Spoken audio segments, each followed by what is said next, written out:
네, 지난 차시에 이어서 5회 차시가 되겠습니다. 국제통상법 신통상의제 전자상거래 관련하다가 설명이 중단된 것 같습니다. 우리 교재 476페이지입니다. 이 전자상거래 관련한 문제, 관세, 조세에 대해서 봤죠. 세 번째, 지적재산권하고도 이게 연관돼서 문제가 됩니다. 이 전자상거래가 이루어지게 되면 이 지적재산권 보호에 심각한 문제를 야기시킬 수 있습니다.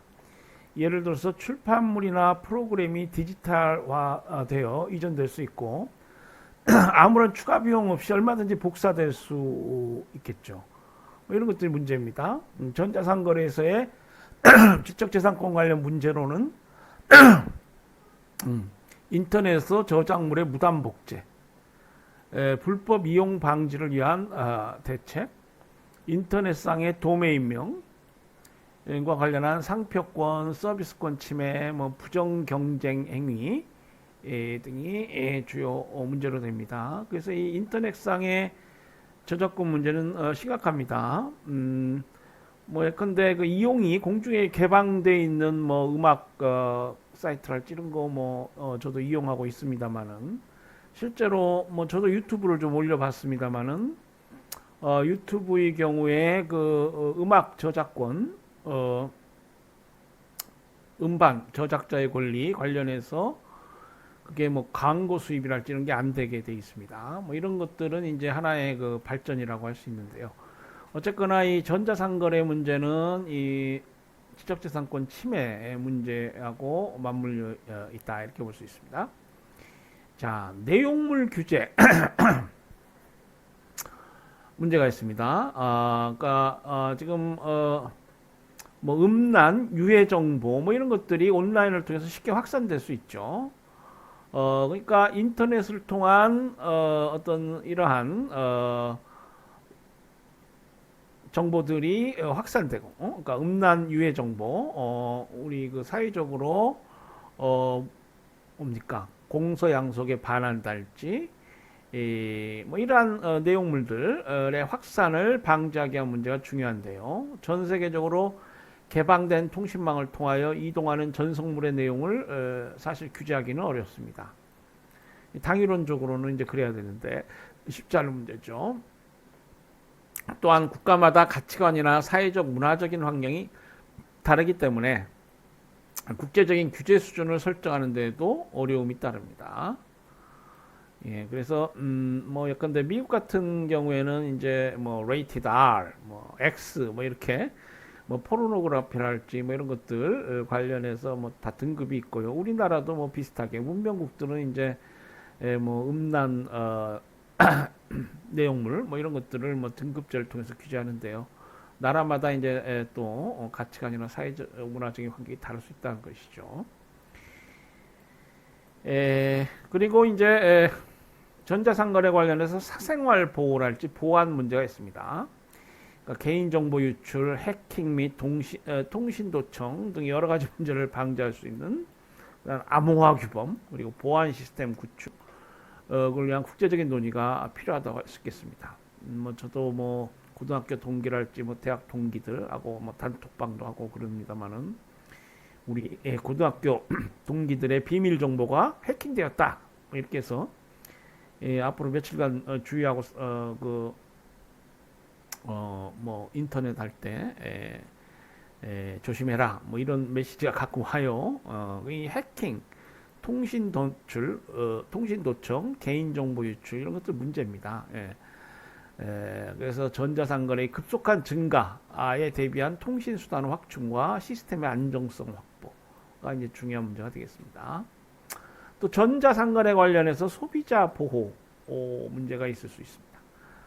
전자상거래에 따르는 광고의 신뢰성 확보, 광고를 믿고 샀는데 이게 전혀 그런 상품이 아니다. 랄지 상품의 보증, 계약의 취소, 환불 등과 관련하여 소비자를 보호하기 위한 국제적인 규범의 제정이 필요하다. 저도 이제 교수니까요. 논문도 쓰고 전자저널에 내기도 합니다만은 어떤 전자저널은 그 그 페이크 저널인 경우가 있어요. 그래가지고 뭐 인덱스가 되지 않았는데 그러한 인덱스가 되었다고 뭐 사기를 친다든지 뭐 그럴 수가 있습니다. 그래가지고 한때 저널 게재료, 저널에 이제 논문을 내려면 게재료가 있어요. 저널 게재료를 반환받으려고 되게 힘들게 노력한 기억이 있는데 이게 소비자 보호 문제가 있습니다. 공동 표준의 개발, 통신 개발, 전자 지불 시스템 개발, 정보 통신 인프라 확충, 상호 인증, 국가 간 전자상거래법의 일치. 그러니까 이게 전자상거래 규율하는 국가 간 법을 이제 비교, 우리가 그런 법 영역을 비교 공법이라고 하죠. 비교해가지고 범 세계적으로 어떤 통일화된 어떤 그런 전자상거래 규법, 그러니까 WTO 협정을 통해서 그런 것들이 가능하겠죠. 이런 여러 가지 다양한 문제가 논의 대상으로 될 수 있겠습니다. 자, 이제 신통상의제 뭐 마지막인 것 같습니다. 부패와 정부 조달 투명성 문제. 아까 그 경쟁 정책을 뭐 컴퍼티션 라운드라고 해서 CR이라고 하는데 또 이 CR이라고 불리우는 것 중에 이 부패 라운드가 있어요. 커럽션 라운드. 정부가 이제 부패하거나 이제 정부 조달이라는 건 정부도 이제 뭐 상품을 사용하고 뭐 서비스를 구매해야 되니까요. 그런 것 행위를 우리가 정부 조달이라고 했을 때 이게 이제 투명하게 이루어져야 된다. 정부 조달 협정도 우리가 살펴봤죠. 그리고 뭐 미국 같은 경우는 여기도 있지만은 해외 부패 관행법을 제정하고 있고요. 그러니까 이제 기업들이 세계 시장에서 뭐 상거래를 한다, 무역 거래를 한다라고 했을 때 이런 상대국 정부의 부패랄지 뭐 레드 테이프 프랙티스 들어보셨나요? 뇌물을 받기 전까지는 그 사안을 묵혀도 뭐 허가를 내주지 않고요. 지지부진 또 상급기관의 인준을 받아야 된다 뭐 등등 해가지고 그 자신의 그 업무 데스크의 서류에다가 빨간 테이프 딱 붙여놓고 그 시간 끈다 이 말이에요. 뭐 이런 관행들 이런 것들이 이제 기업들이 무역 거래하는데 장애가 되고 어렵게 되죠.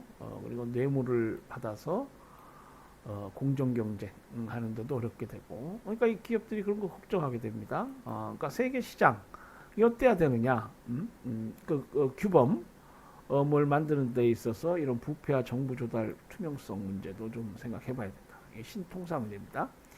국제거래는 부정부패 행위가 많이 발생하고 있을 뿐만 아니라 상당 부분 관행화되어 있다.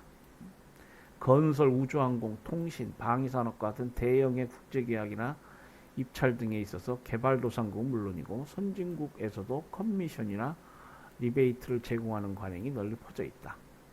이러한 행위에 대한 법적 제재는 아직 미흡하다.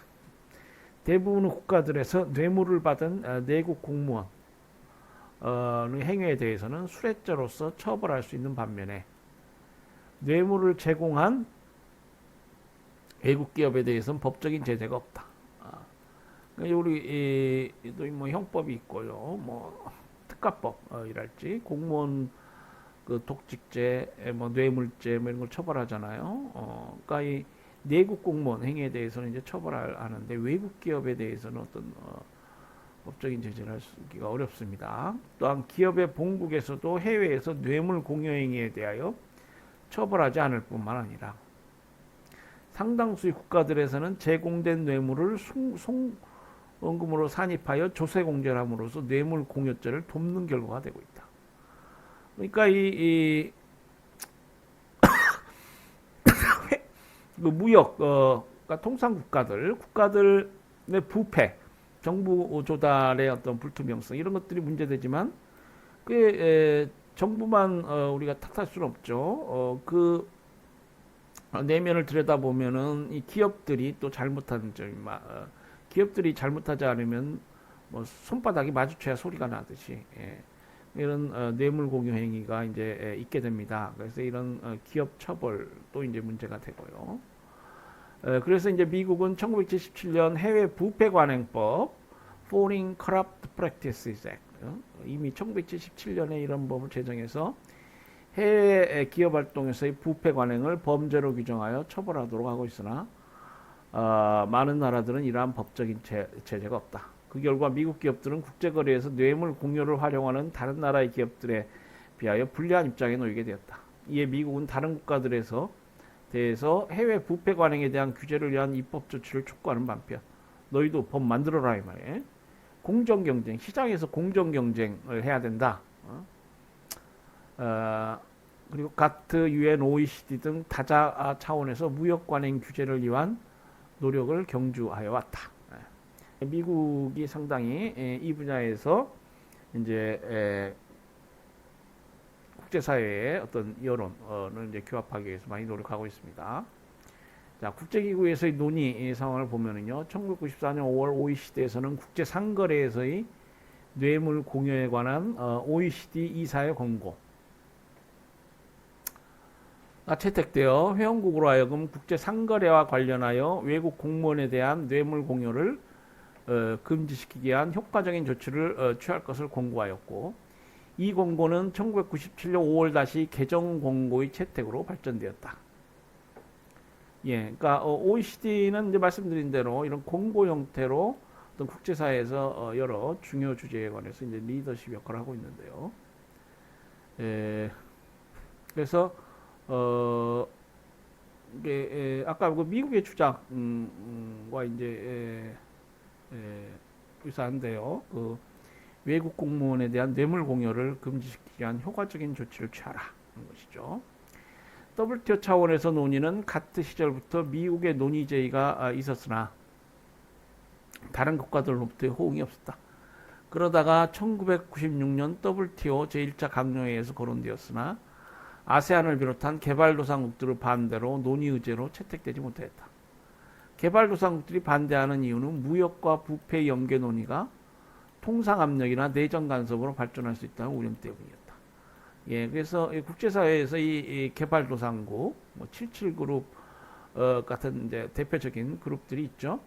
그러니까 수는 이제 수적으로 다수이고요. 이제 식민 지배로부터 새롭게 독립한 그런 나라들인데요. 이런 나라들은 이제 국제사회에서 주권을 매우 중요시합니다. 그러니까 국제법을 바라보는 관점도 주권 중심적 어떤 국제법관이고, 뭐 경제 주권에 관한 뭐 여러 유엔 총회의 선언이랄지 뭐 이런 걸 통해서 이제 이들의 목소리가 나타나게 되는데요. 그러니까 이게 결국 뭡니까? 자신 공무원들, 자신 정부의 어떤 공무원들의 문제가 이게 국제사회에서 논의된다는 것이 결국 내정 간섭이 될 수 있지 않느냐 이런 우려를 하고 있습니다. 그러나 어쨌거나 이 회의에서는 이제 정부 조달의 투명성이라도 최소한 확보하자. 그렇게 이제 논의가 발전이 되었는데요. 정부 조달 투명성에 관한 논의를 좀 들여다보면 국제 통상에서의 정부 조달 문제는 부패가 공무원 활동과 관련되는 경우가 많다는 점에서 부패 문제와 관련된다. 그러나 다른 한편으로는 정부 조달은 시장 개방 문제와 관련돼 있다. 정부 조달에서는 자국 물품을 우선 구매할 수 있기 때문에 국제무역에서 개방이 되지 않는 영역이다. 그래서 우리 정부 조달 협정 살펴봤지만 이제 시장 경쟁 원리가 상당 부분 이제 적용되지 않아요. 물론 이제 그 추세는 정부 조달에 있어서도 시장 경제 원리를 적용하자 이런 방향으로 나아가곤 있습니다. 그러나 아직도 다른 분야보다는 국제무역에서 개방이 되지 않는 그런 영역이라고 할 수 있습니다. 물론 정부 조달 협정이 있지만 복수간 협정으로서 일부의 국가들만이 가입하고 있다. 이건 다자간 협정이 아니죠. WTO 협정이면 모두 의무적으로 가입해야 하는 다자간 협정이 아닙니다. 이게 복수간 협정이에요. 그래서 정부 조달 투명성 논의는 개방의 문제로 이어지거나 실제적으로 개방과 연관될 가능성이 있기 때문에 대부분의 선진국들은 정부 조달 투명성 협정에 대한 논의를 지지하는 데 반하여 대부분의 개발도상국들은 반대하고 있다. 정부 조달 투명성 논의는 1996년 WTO 제1차 강요회의에서 미국이 정부의 부패 행위로 인한 무역 왜곡을 방지하기 위하여 투명성, 공개성, 적법 절차에 관한 잠정 협정 체결을 제안하면서 시작되었다. 예, 무역 왜곡 방지를 위한 이러한 원칙들을 채택해야 그 세계 시장이 자유롭게 공정하게 자유롭고 공정하게 경쟁할 수 있는 그런 무대가 될 것이다 하는 것이죠. 여기서 논의 범위를 시장 접근이나 개방과는 관계없이 오로지 투명성에 대한 규범만 다루기로 하였다. 그간 WTO 내에 작업반이 설치되어 이 문제를 검토해야 하는데 여기서 제시하고 있는 논의 대상 요소들은 표 10-2와 같다. 그 표 10-2에 WTO 정부 조달 투명성 작업반의 논의 의제라고 해서 쭉 나와 있습니다. 어떠한 사항이 문제되고 논의돼야 되느냐. 조달 관련 법령 규제 절차에 대한 정보 접근.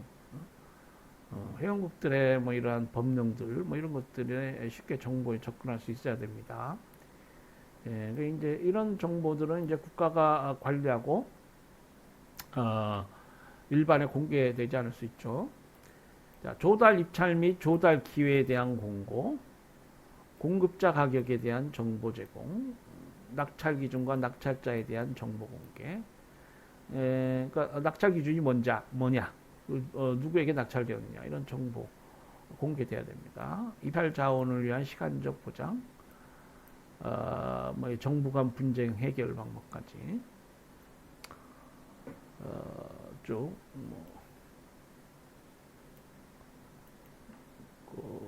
뭐 8가지인가요? 뭐 다양한 어떤 주제들이 있습니다. 뭐 여기 보면 조달 주체와 하한선에 대한 투명성 원칙, 국내 조달 과정 검토 위반 또는 절차의 설립 문제. 네. 한번 보시고요. 자, 신통상 의제를 주제로 해서 쭉 살펴봤습니다. 그래서 이제 제 10장 도화개발 아젠다와 신통상 의제를 이제 마무리 짓고요. 끝머리에 이제 사례가 있습니다. 뭐 사례를 통해서 한번 배운 것을 생각해보는 시간을 갖겠습니다. 환경보호조치와 무역제한이라고 해서 환경과 어떤 무역이 신통상 의제 하나로 논의되고 있죠. 그러니까 환경 보호를 위한다는 어떤 근거에서 어떤 국내 조치를 한다, 정부가 조치를 한다. 이게 이제 무역에 영향을 미칠 수 있습니다. 자, 1980년대 중반 덴마크는 환경 쓰레기를 줄이기 위하여 여러 조치들을 취하였다. 환경 쓰레기가 문제죠.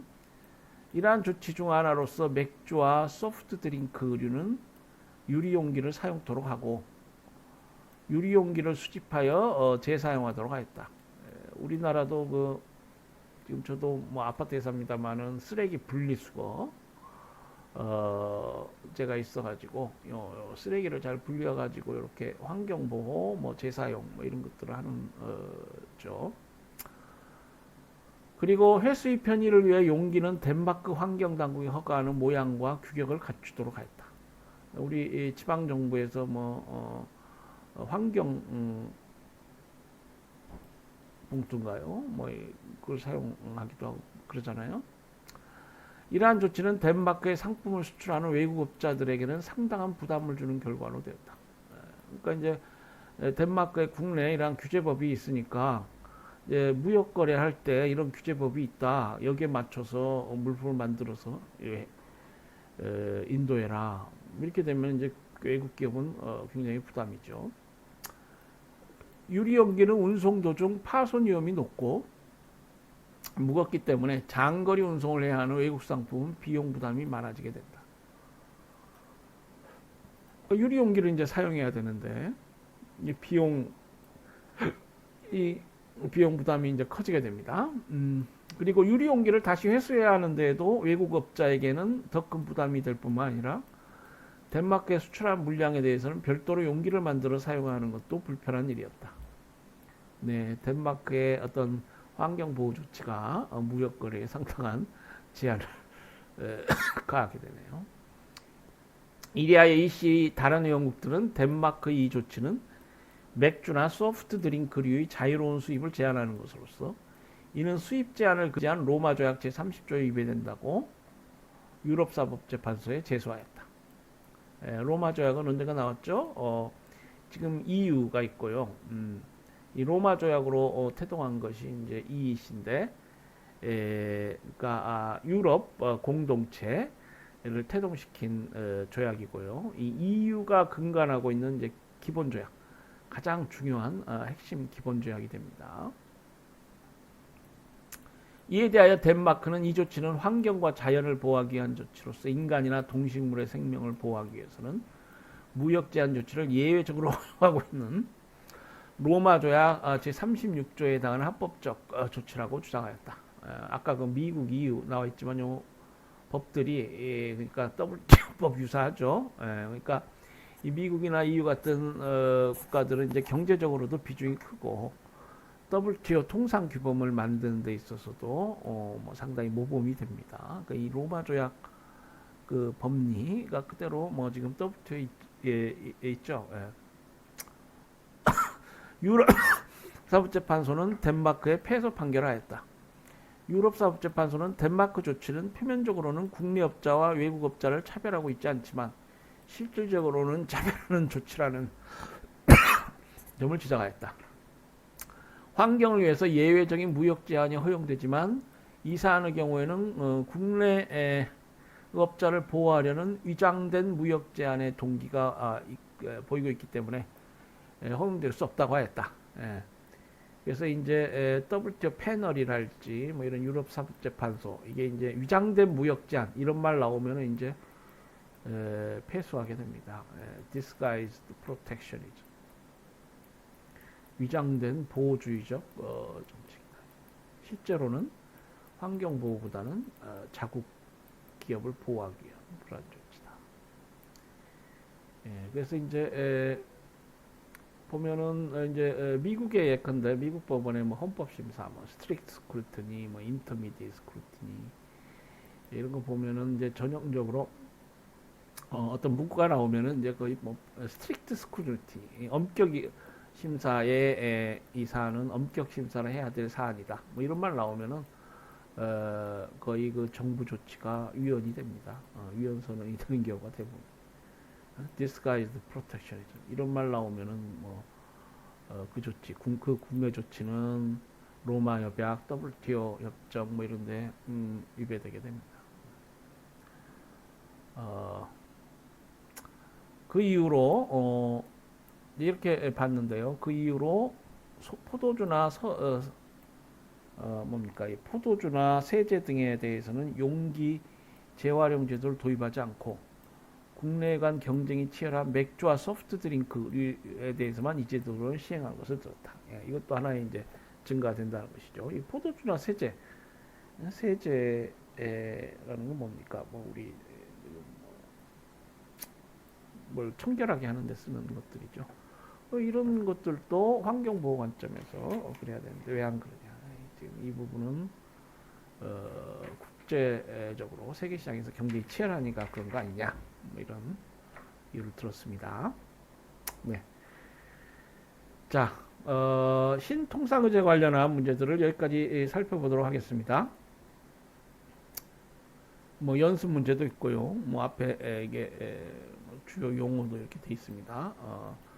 주말 시간이 나는 대로 한번 보시고요. 자, 넘어가서 주요 국가의 통상 법규. 자, 이제 우리 WTO법, 국제통상법, 국제통상 일반론, 그리고 WTO법을 쭉 봤고요. 신통상의제까지, 뭐 개발도상국 특례 그런 부분이 있었죠. WTO법상 개발도상국 특별대우, 그리고 신통상의제까지 봤습니다. 자, 그럼 이제 주요 국가의 통상법규를 보겠습니다.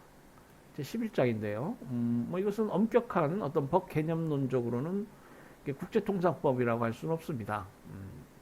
그렇지만은 이 주요 국가의 통상법규는 사실 미국이나 EU, 일본, 뭐 중국 이런 주요 국가의 통상법규는 중국은 이제 사회주의 국가니까 비교적 그 통상법규가 국제 통상법 체제하고 좀 안 맞을 수도 있는데 어쨌거나 회원국이니까 이게 국제 통상법을 지켜야 되죠. 이런 나라의 통상법은 문화적으로 WTO법을 만드는데 매우 중요한 역할을 하고요. 어떤 경우에는 미국 같은 경우에 국내법 역외 적용을 통해서 국제통상법적으로 상당히 문제가 되기도 하고요. 그리고 이제 EU의 통상법 같은 경우에는 EU가 그 여러 회원국들이 모여서 만들어진 뭐 국제 기구라고 할까요? 초국가적 기구이기 때문에 이제 그 자체 내에 또 어떤 국제성이 있는 것이고, 그래서 미국 EU 통상법 뭐 이런 것들을 좀 보도록 하겠습니다. 그러니까 국제거래, 무역에 있어 차지하는 비중이 높기도 하고요. 법문화적으로도 의미가 있으니까요. 보겠습니다. 자, 미국 경우 보면은 통상관리기구가 어떻게 되느냐. 미국의 통상 담당 기관은 크게 의회와 행정부로 나뉘어진다. 그러니까 미국은 이제 헌법 국가죠. 그러니까 연방 헌법을 만들고 국가를 건국해서 연방 헌법을 최고법으로 해서 이제 통치기관이 분화되는데 제 1장 또는 뭐 제 1조라고 합니다. 아티클 1 보면은 이제 Congress 의회가 있고요. 2장은 이제 Executive 행정부가 있습니다.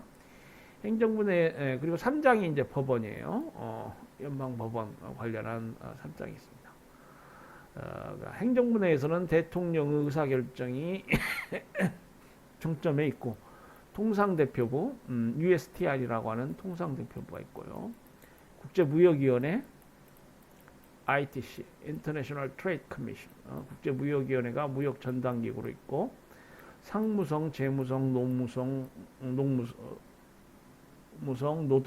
국무성 등 그 무역과 관련된 그런 부서들이 있습니다.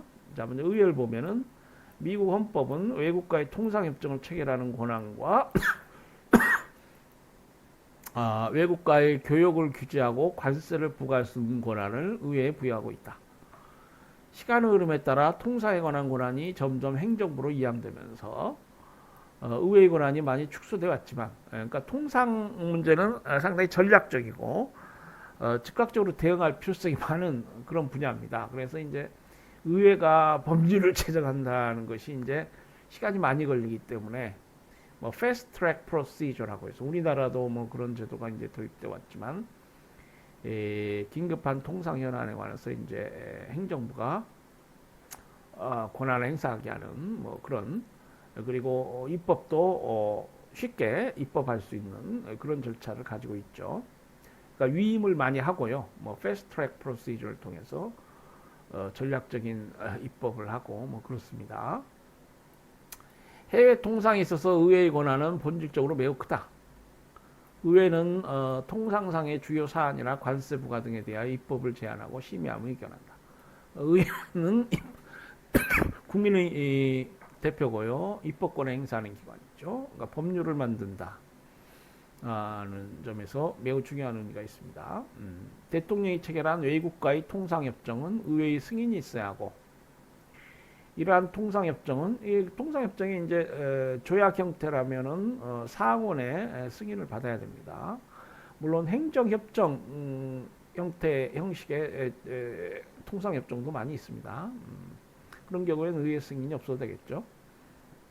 이러한 통상협정은 관세 및 비관세 무역 장벽의 완화와 같은 후속 조치가 따라야 하는데 이것은 대부분 입법사항에 속하기 때문에 통상협정의 이행상의 과정에서 의회 역할이 있어야 된다.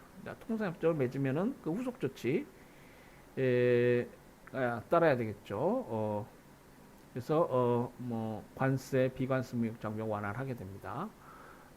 그리고 이제 WTO 협정 같은 게 이제 체결되면은 대부분의 국가에서 그 WTO 협정 이행에 관한 국내법을 이제 만들게 됩니다. 뭐 우리나라도 그렇고요. 미국도 이제 그 이행법이 있어요.